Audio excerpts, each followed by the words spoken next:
All right, Dolphins fans, welcome to Sports Night with Jorge. Once again, a subject I'm going to talk about today is quarterbacks. If you look at my thumbnail at the beginning of the program, uh, this is going to be an interesting season for the Dolphins quarterback. I guess we're going to have competition. Wait till you hear this. But let me start with our number one quarterback, Tua Tagovailoa. Here's Tua statistics as the Miami Dolphins. Okay? Main concern, can Tua stay healthy? Remain to be seen, but the season's not here yet. On my next segment, I'll be talking about the Miami Dolphins offensive line, how really good they are to protect Tua or any of these quarterbacks, because I got news at the end of this program in the field. It's not going to be in the end. It's going to be in the middle, because I'm going to try to sneak somebody that we just let go, and who do we pick? And yes, by the way, I'll tell you the surprise in a few minutes. So let's see Tua's stats. 64 games. The only great season he had when he played 17, he threw for 4,624 yards. Had 29 touchdowns, 14 interception, and a quarterback rating of 10.1%, if you want to say that rating.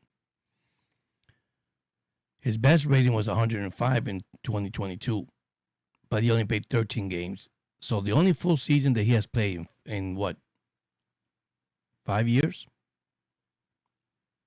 It's 2023. Which he led the NFL in passing. His career stats, 15,506 yards, a 68% completion, not bad. I hope he could hit it at 70. 100 touchdown, 44 interceptions. One thing, I want you guys to see this, 111 sacks. The quarterback rating at 97.9. Now, if healthy, like I said, Tua will have a good season.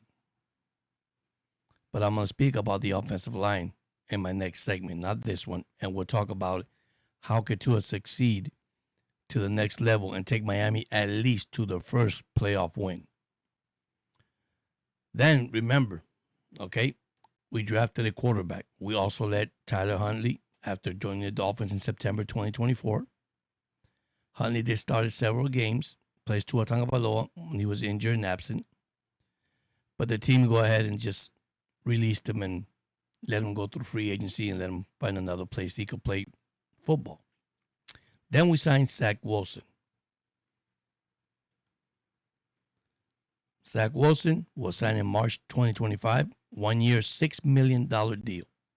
Wilson served as a primary backup quarterback. He previously played only in New York and Denver Broncos. Now, I have Wilson's statistics here as a New York Jets. 23 touchdowns, 25 interceptions. A rating of 73.2. Okay, completion's only 57%. Tua has 68, almost 69, almost 70%.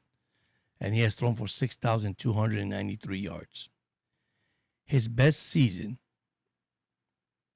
believe it or not, if you want to call it that, was when he threw for 2,334 yards, which the first year, but here's the problem, nine touchdowns, 11 interceptions. Then he had 6 touchdowns, 7 interceptions, then 8 touchdowns and 7 interceptions. So he's an average quarterback as a backup. Now, don't be surprised they let him go, and I'm gonna tell you why in a few minutes. And then we went ahead and signed in our draft in the 7th round our rookie Quinn Ewers, drafted in the 7th round of the 2025 NFL Draft. Edwards is a rookie of University of Texas. Of course, he signed and has secured a $3 million exclusive autograph trading card deal with Panini, if you know who they are, nearly matching his 4-year, $4.3 million contract that he signed, which is a rookie contract they signed now in the NFL. Now, he played one game in Ohio State. That was it until he transferred. And then he played with Texas. Had, you could say, mediocre. I won't say he had a great statistics. Yeah, he's a 64.9% completion, better than Wilson. Of course, this is college. He threw for 31 touchdowns last year. He had 12 picks, and he also rushed for 2. So that was probably one of his best seasons in Texas. Now, here's the guys I'm about to surprise you. All these quarterbacks Miami has signed, besides the rookie and Wilson and Tua, are veteran quarterback. There's one other player they signed today. Believe it, out of the you can call it the practice squad or the but they released one of the players. So they add this to the practice squad. So the Dolphins had released linebacker William Bradley King, and they signed quarterback Brett Gabbert. That's the brother of Gabbert. And he played for Miami, Ohio. I think it's Miami, Ohio. Miami of Ohio. So now we have 4 quarterbacks, guys. 4 quarterbacks. Are we actually looking like the Cleveland Browns now? That was a joke. Look at his career that he had. Now, his completion, 55.4. His best year was his first year, 2,921 yards, 21 touchdowns, 11 interceptions. A rating of 34.5. That was probably the best year. Now he had the second year 152, but he only threw for 1,600 yards, 14 TDs, and 5 interception. And listen, I'm gonna be straight honest with you guys, and especially Dolphin fans. What are the Dolphins doing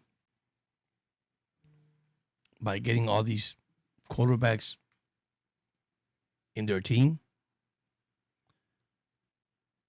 Do they really feel comfortable of Tua being the quarterback for this team?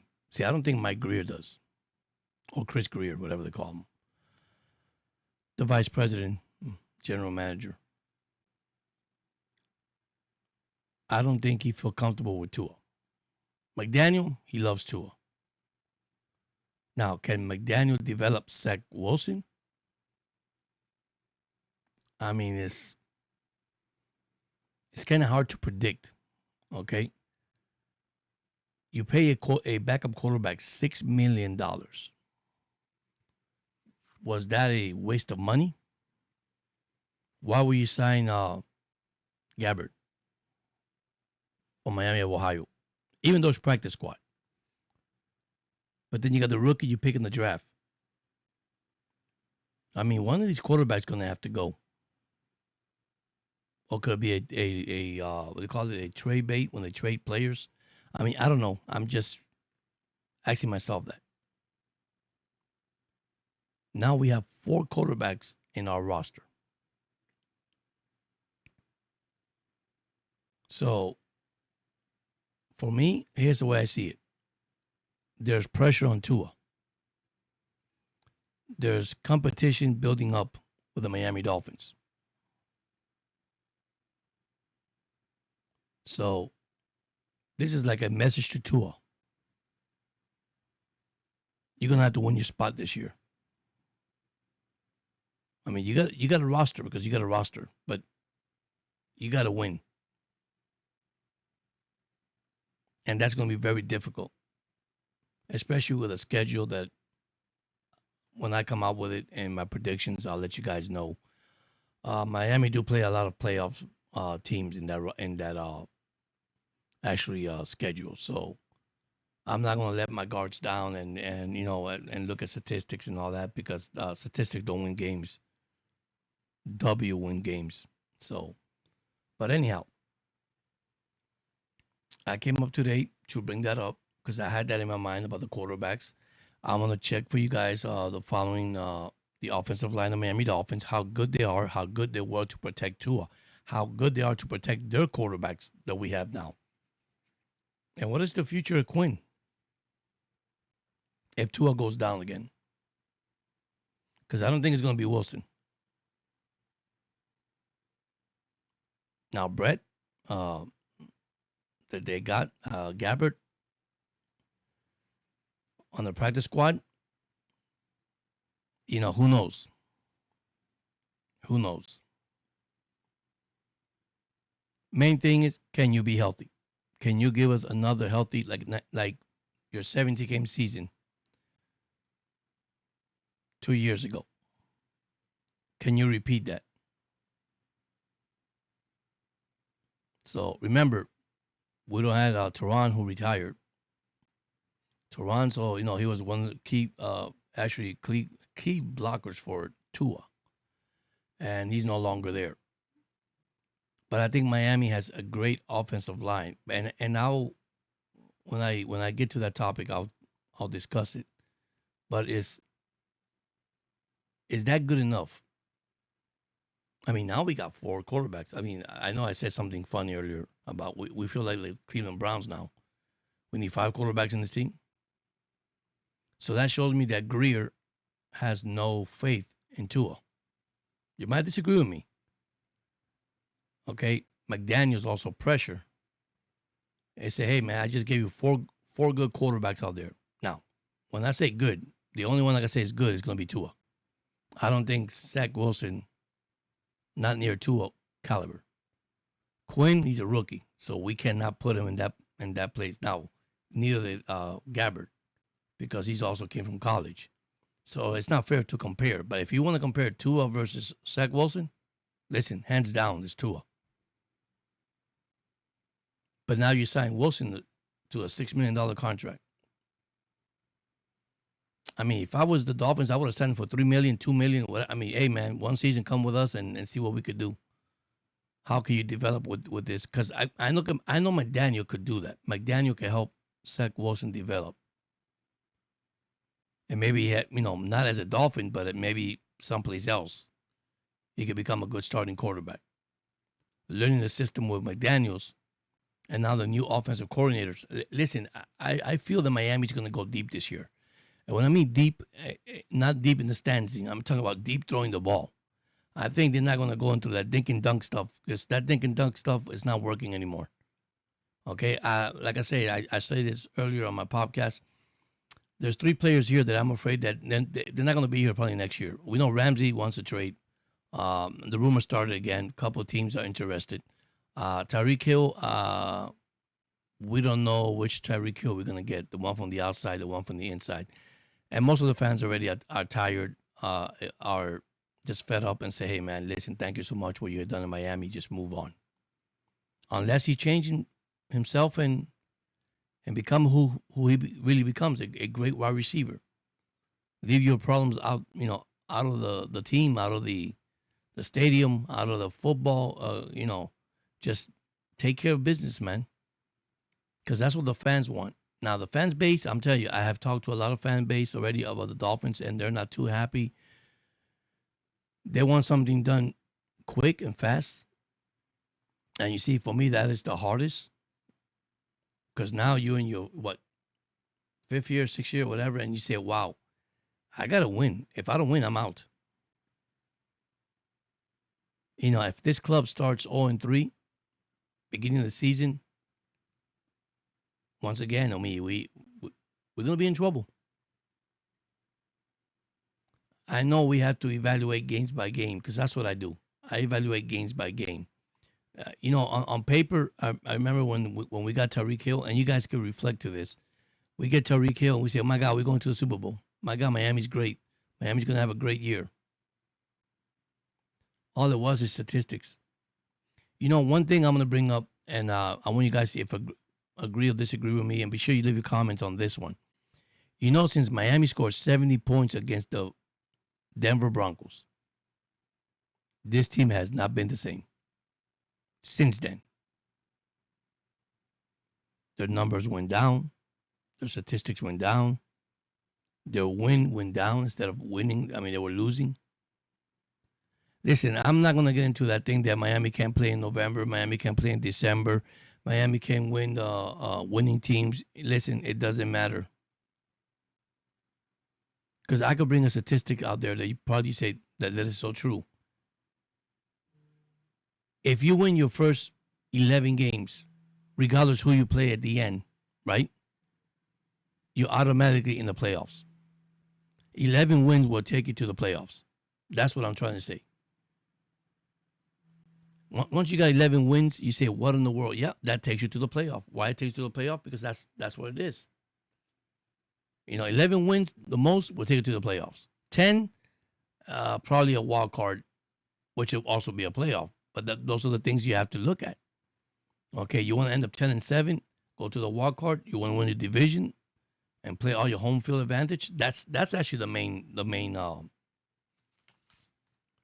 issue with the Miami Dolphins. Try to win your divisional rivals. Try to go 6-0 in your division. Beat the Jets twice. Beat Buffalo twice. Now, is it easy? No. Beat New England twice. See, now we face a coach that has beaten McDaniel twice. Grable from Tennessee. Now he's in New England. So now that's one thing that Tua's undefeated with Bill Belichick, but not with Grable. So there's a lot for the Miami Dolphins to prove this year. Straightforward, guys. This is how I feel. Either you break it, or that's it. You can't start a slow start. You gotta start fast. You're hearing out there rumors once again. Those are rumors, guys. I mean, I can't listen to all the podcasts saying they have a favored schedule. That's a 12 wins. That's 11 win. One game at a time. I can't predict that because anything can happen any given Sunday. We know that. Miami has a lot of primetime game. I believe schedule. And remember, time change. At the end of the season, the NFL start changing these games. Now, some is to favor that team. Sometimes it's not to favor the other team. So it goes vice versa. Okay, and then when they change the time, I don't like when the NFL says time to be announced. Why? Because as we're getting closer to the end of the year, what happens? All the playoff teams and teams that are competing for the playoffs, they want to change the time around. They'll change the time. They'll let the first time, like the Dolphins last year. They let the Buffalo, not the Buffalo Bills, the Kansas City Chiefs versus Denver Broncos. And the winner of that game, if Miami would have beat the Jets, they would have been in as a wild card. So they made the time change and with it to the Dolphin, and they put the Dolphin games in the night game against the Jets. So, and that's revenue. That's all revenue. That's all it is. But anyhow, if anybody has subscribed or any sports person, I know we have plenty out there. We got Jets fans, New York Giants. We got Pittsburgh Steelers. We got, you name it, Cardinals. New England Patriots. Our rivalry. We have the Colts. Listen, subscribe to the channel. You're going to like this. We'll talk not only Miami Dolphins, we'll talk every sports here, baseball, football, basketball. So tonight, I know this is just a Dolphin segment. Tonight, the Panthers will play game 2 versus Carolina Hurricanes. They win tonight. They go back home 2-0. They lose. They'll be 1-1. They still go back home for 2 games. So anything can happen. It's just hockey. So same thing. NBA last night, if you saw it, I cannot believe the Knicks blew a big lead, and Indiana Pacers came back and I mean, it shocked me, you know. And that's Stephen A. Smith team. Sometimes, you know what? Don't laugh. Don't joke around. You know, get serious, man. This is something that, yeah, I know you like to play around, joke around, and I'm not disrespecting the guy. That's what he does, and that's fine. But I don't go into that kind of thing. You know, uh, just be careful what you wish for. Be careful what you say. You know, uh, try to respect more. You know, respect the individual, respect the especially the players and the athletes, and you know, and that takes you a long way. But like I said, I'm not going to get into any controversy with none of that. There's a lot of things going on, and listen, they have their opinion. I got mine. I respect theirs. They respect mine, and I leave it to that. You know, once again, it's not about being an expertise or not being. You know, I'm not going to get into that. You know, just I see it how I see it. I call it like I call it because that's how I feel. Okay, because I'm a human being like they are. You know, they're human like us. Okay, they make mistakes like us. The only thing is, when you are so popular and you are a big shot in sports, they expect to you to become a superstar 24/7. But they forgot they go home to a family. See, it's like a job. I discussed that before. So, anyhow, those that have not subscribed to my channel, please go ahead and subscribe to the channel. Hit the thumbs up, hit the likes, and anything you want me to answer or any questions you have, just put in the comment section. Trust me, I will get it as quick as I can. I try to get all my subscribers. I try to also go back to see their videos because they're doing so many good stuff out there. I am so proud of them. You know, like I say, I admire what they do. They do a great job. But anyhow, once again, thank you so much for everything you guys have done. Thank you for your support. Thank you for watching the videos. It's important to watch the videos. It's important to hit the like button. It's important to do everything to help each other. But at the same time, man, God bless you all, and see you guys on the next segment. Remember, next segment, I'm going to talk about the Dolphins offensive line. You guys have a blessed night, and thank you once again. And once again, S&J all the way. God bless.